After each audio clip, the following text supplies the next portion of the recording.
आषाढ special आपण mutton soup कसं करायचं ते बघतोय। बाहेर खूप पावसाचं वातावरण आहे, अशामध्येच नॉनव्हेजचं सूप पिलं की जरा बरं वाटतं।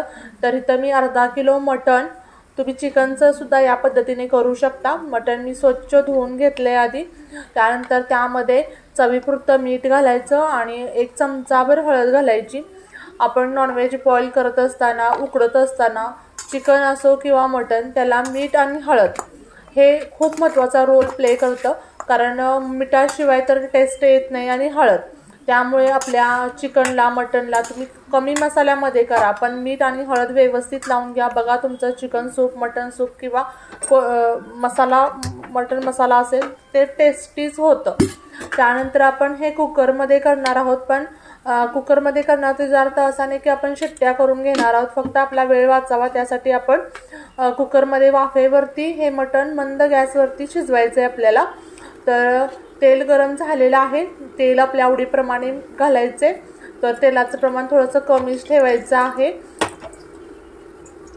यामध्ये 2 लवंगा आणि 2 मिरे सोबत 1 तमालपत्र मी तेलामध्ये टाकलेलं आहे। हे अगदी ऑप्शनल आहे, पण मोठी माणसं जर खाणार असतील तर थोडंसं तिखटपणा यावा त्यामुळे मी टाकलेलं आहे।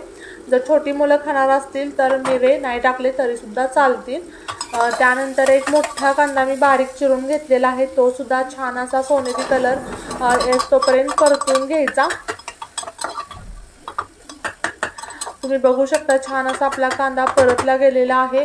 नॉनव्हेज करत असताना पुन्हा दुसरी एक टिप्स म्हणजे कांदा वापरायला चिंगूसपणा करायचा नाही, कांद्यानेच आपलं मटन, चिकन जे काय आहे ते टेस्टी बनतं। आता जे मीठ आणि हळद लावलेलं मटन आहे ते कुकरमध्ये आपण घालायचं आणि 2-1 मिनिटं छान असं हे मटन मिक्स करून घ्यायचं। छान अशी ह्या मटणाला वाफ लागली पाहिजे, तुम्हाला स्क्रीनवर दिसते अगदी त्या पद्धतीने।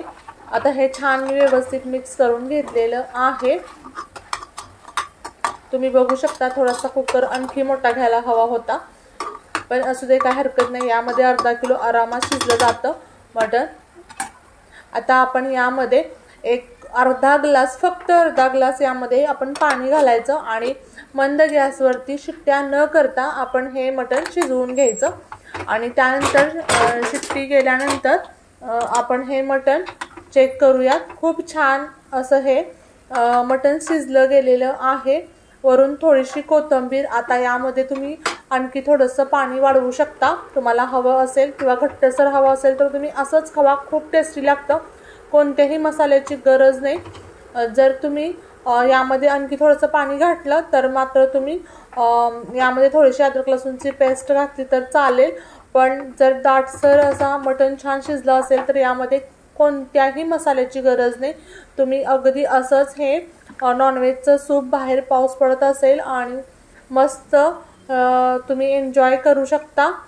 तर हे आपलं मटन सूप अगदी हेल्दी तयार झालेलं आहे।